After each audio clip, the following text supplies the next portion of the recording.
Hi, hi, welcome back. So today in this video, we will talk about several types of convolutional neural network-based models.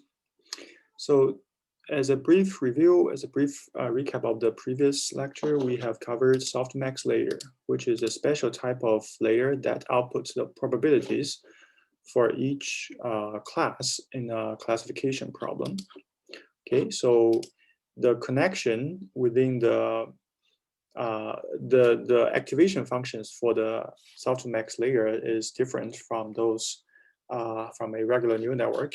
So the activations are normalized based on the activations from the previous layer, based on the linear combinations from the previous layer. Okay, so it's based on e to the power of the z, and z is the linear combination. So this part, the z, is still similar to the regular neural network. So it is commonly used for supervised learning supervised learning problems for classification problems. So we have covered the loss functions for activation layer, right? And we have derived the gradients for the z's, which turns out to be a pretty neat form. It's just the activation minus the ground truth, the y. So it's kind of a generalized linear model. So these gradients is actually the same form as the logistic regression. All right, so let's get into the parts for the different types of ConvNet models. First of all, the net 5, which we have already covered actually twice in the previous lectures. And now let's look at it in the original paper. Okay, so the net 5, it classifies the handwritten digit numbers, okay, that are rather small pictures. Okay, so it comes with a convolutional layer with size 5. Okay, so from today's perspective, this this filter size is not that commonly used. So we don't quite use the 5 as the filter size, but 3 is more often choice nowadays. Okay. And then we have an average pool. Okay, so this average pool, which is also not commonly used nowadays, because we usually find that max pool, which extracts the most salient element, would be a much more effective way for feature extraction than average pooling.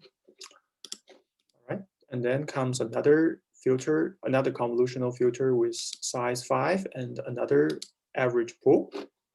So that's the first convolutional and pooling layers. Then we have the outputs to the fully connected layer, another fully connected layer, and finally we have the softmax layer. Okay, and the size of the softmax is 10 digits. Okay, so if we compute the number of total parameters in the net 5, it is 60,000. Okay, and in the original paper, the authors also used sigmoid and 10H for the activation functions. And also, which is not common practice, is that they place a nonlinear activation after the pooling. Okay, but nowadays we don't actually add those additional pooling layers. Okay, and the ReLU functions instead of sigmoid and 10H are more common choice nowadays. Okay, so that's the net 5. And it's a classical paper. And if we read the paper, you will find that because it's a paper in late 1990s, so it's actually not the very familiar style that we are familiar with. It's not implemented with PyTorch or TensorFlow. People didn't have such tools to help them at that time. So the code are basically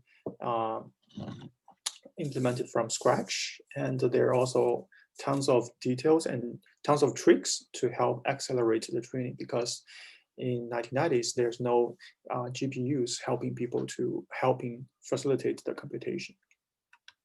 Okay, Then the capstone paper, ResNets, which gains significant performance boost in the year 2012 on the ImageNet classification problems. Okay, so let's look at the architecture for ResNets.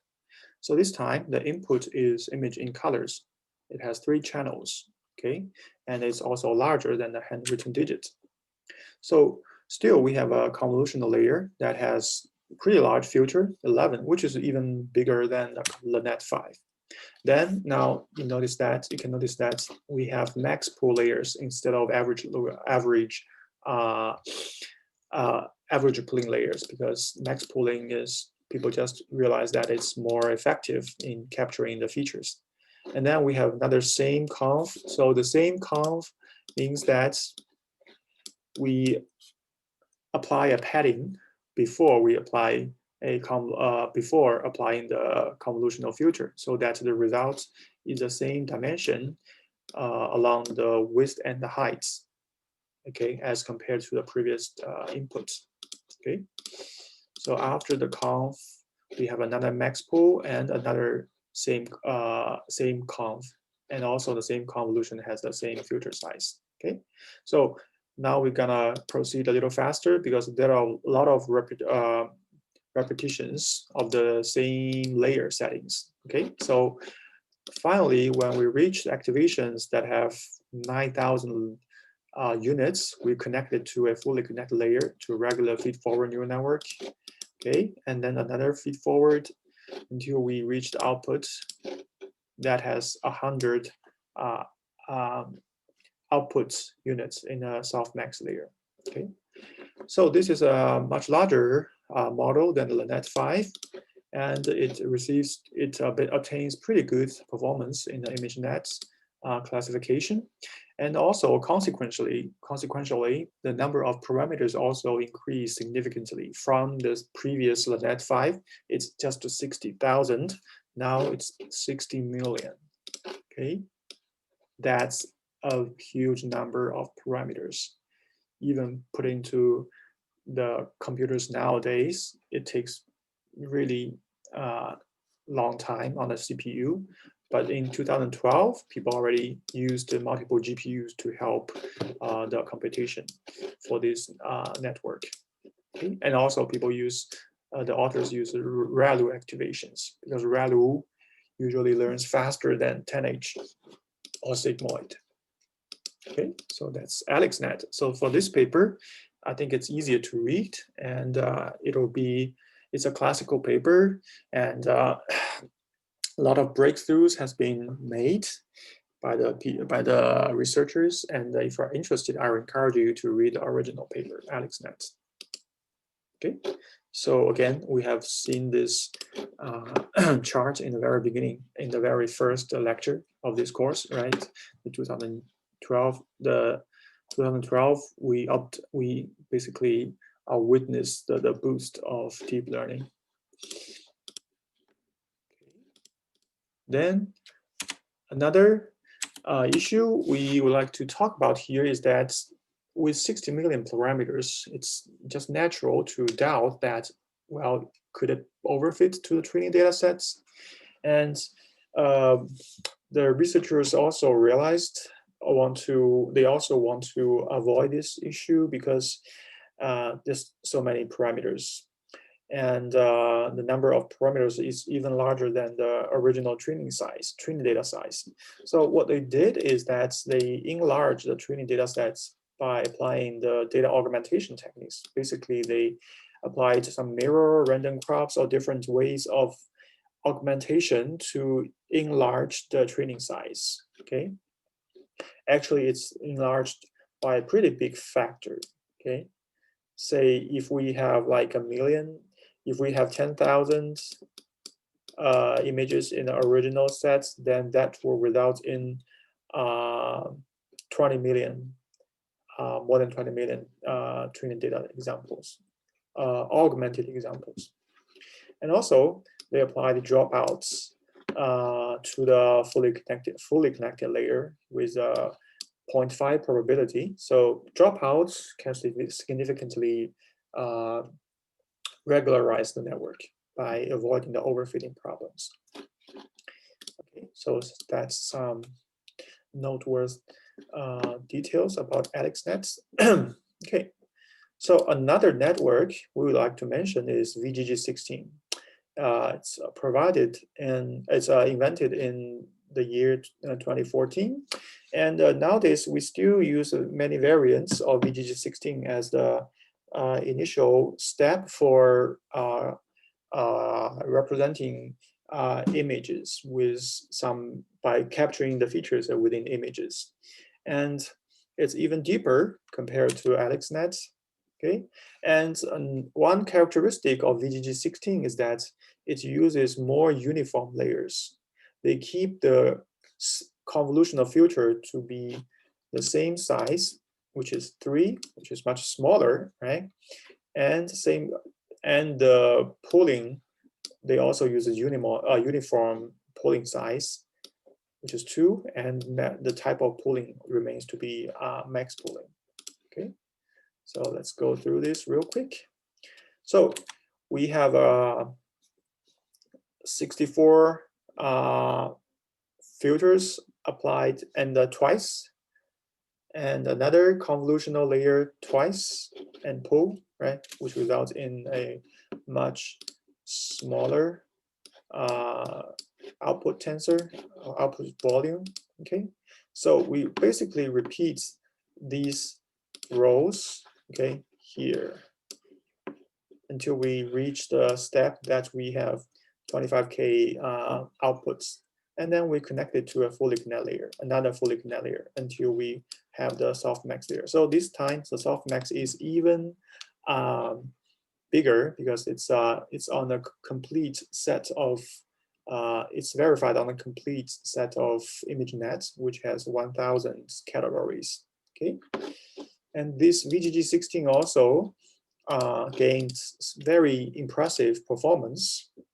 So it has 16 layers that have weights, and the total number of parameters doubles compared to the AlexNet, which is 138 millions. Okay, so training such a huge network requires techniques like the dropout, right? The data augmentation. So it's quite tricky, and the VGG16 paper also is worth reading even nowadays. Okay, so that's VGG16. And the last type of network I would like to talk about today is ResNets. So this is a very important breakthrough that researchers in computer vision has provided. So it's a deep residual learning for image recognition. That's the original title for the paper. So the term residual learning is actually the key technology used, invented in this network. Because given the previous experience from 2012 to 2016, a lot of other researchers, they spend time, money into exploring the different architectures of deep neural networks.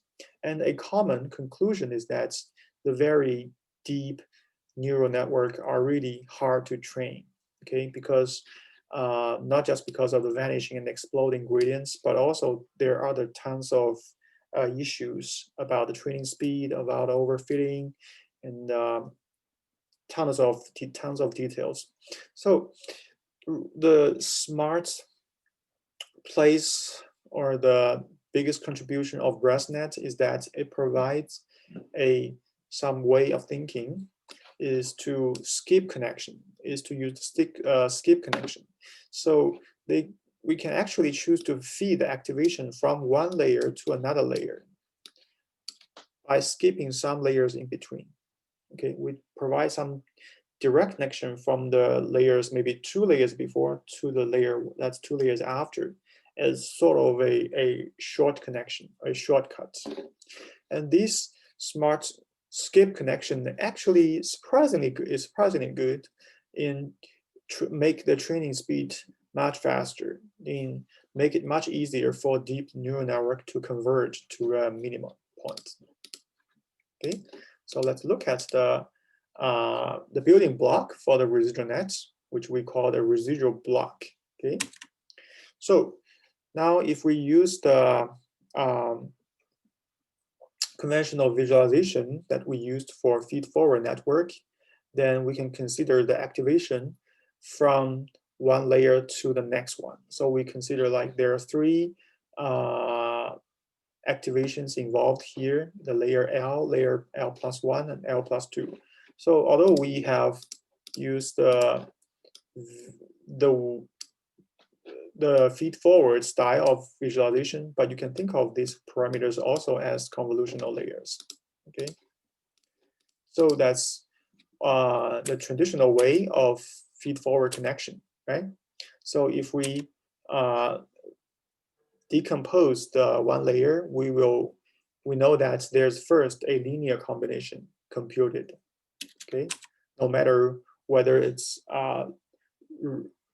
feed-forward or convolutional layer, and then we need to use a non-linear activation such as ReLU to compute the activation. Okay, and then that activation will connect it to the next layer, which is layer L plus 2. Okay, so the genius place is that we will use a skip connection or a shortcut to directly feed the activation AL here to connect to the place where AL plus 2 is computed. So if we don't have this short connection, the output AL plus 2 is just the nonlinear activation applied to ZL plus 2. But this time we will first add ZL plus 2 to AL because there's a short connection here, and use the summation to compute the activation functions. Okay, so the result of this short connection is that the network, the data that flow into the model can actually choose to go through these shortcuts rather than going into this linear combination and this ReLU computation here. Okay, so it gives another option for data to flow through the different pathway within the model. Okay, so that means we can choose to put less weight on the parameters within the layer L plus 1. Okay, and it gives an alternative to ignore those L plus 1 layer, but directly connect a layer L to layer L plus 2. So that is a direct outcome of this skip connection, which makes the model more flexible. Okay, so if all the data choose to flow through this shortcut, then the model is much shallower than the typical neural network, than a typical deep neural network, right? So it allows the training to be much faster or much practical, much feasible for training deeper neural networks. Okay, so there are different types of shortcuts, like the identity, which is to just directly copy. Okay, so it shouldn't be identify, but identity here. And like a projection, we can compute some matrix multiplication onto the inputs and then apply the product to the output here. So anyway, it's just different ways of shortcuts, but basically speaking, a identity shortcut would be bring a lot of changes to the original network. Okay, so if you look at a full residual network, so this full residual network is the stack of the previously built residual building blocks, residual network elementary building blocks. So compared to the plain deep neural network, we can observe that we don't have such short connections between that skip the layers. Okay. So if we look at the performance of the residual network, okay, so the typical of a plain network within the process of training a plain network is the degradation. That is, the deeper networks has poor performance. So if you look at the comparison with a 56 layer compared to a 20 layer, so that is counterintuitive because we spent more resources in adding more parameters. So then why does the training error and testing error would increase even if we use more parameters? So that is so-called the degradation problem, because training a deeper model is harder. So it doesn't mean we can just throw in more parameters, then it will necessarily lead us to a better results.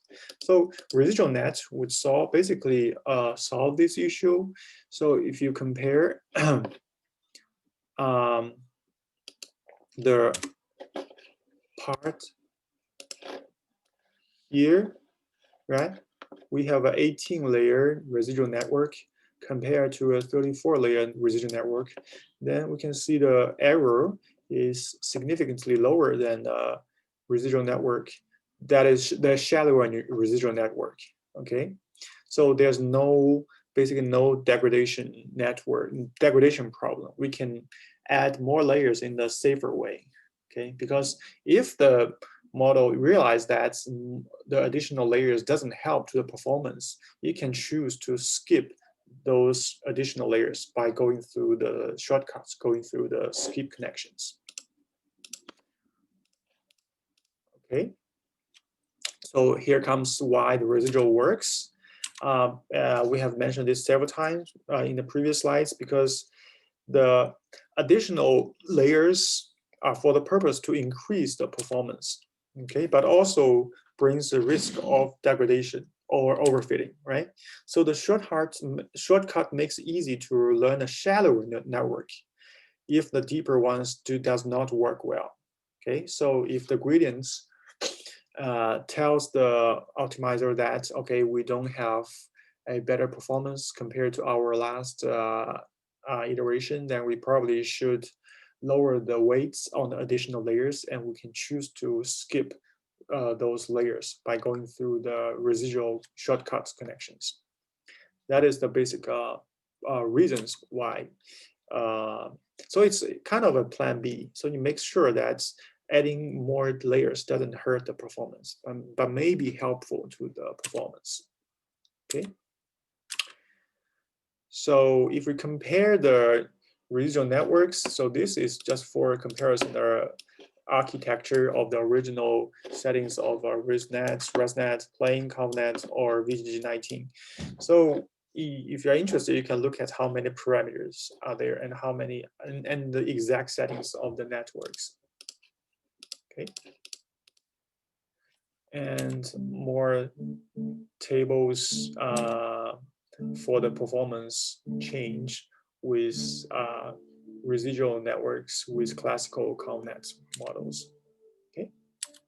So lastly, let's talk about why convolutional networks work. Okay. So the key point about convolution layer is about the parameter sharing. Okay, because a filter, the same filter is applied to different places of the inputs. Right? We basically use a small filter to scan all pixels within the image. Okay, so it's based on the thought that the filter that works in one place is probably useful in another place. Okay, and also, the advantage of ConvNet is that it has much fewer networks than a fully connected neural network. Okay, so the resulting model has much fewer parameters.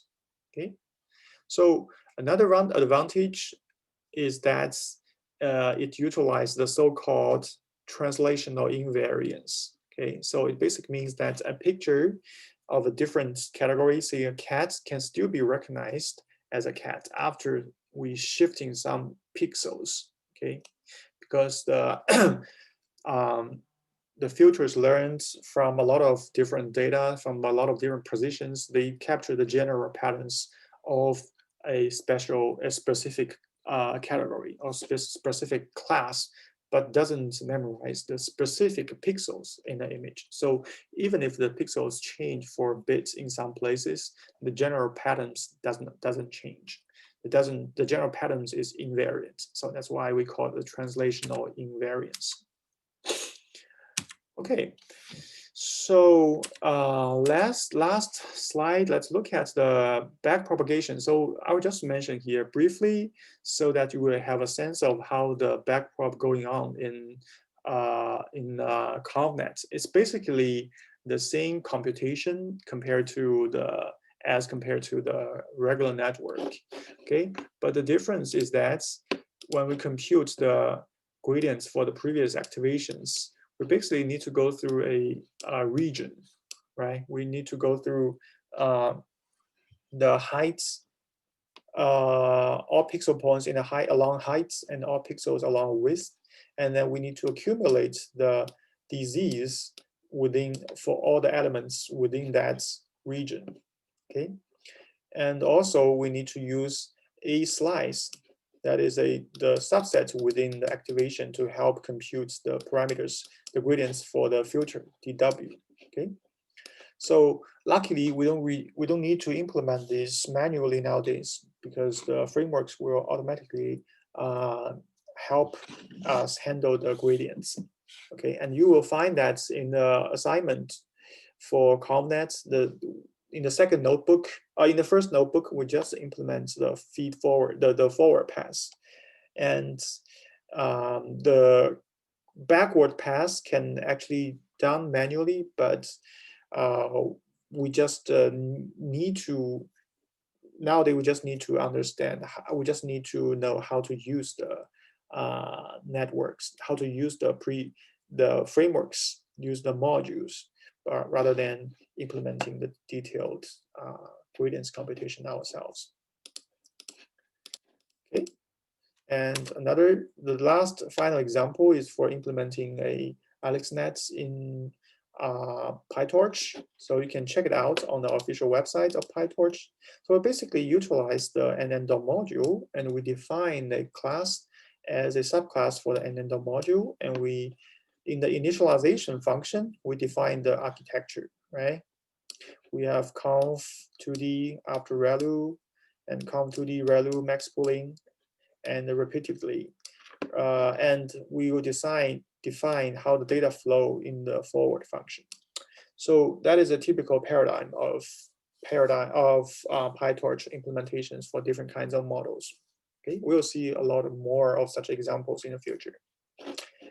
All right, so that's so much for the chapter of ConvNets, and I have already published the homework assignments, and please start that homework at your earliest point, and let me know by email if you have issues. And good luck. Thank you.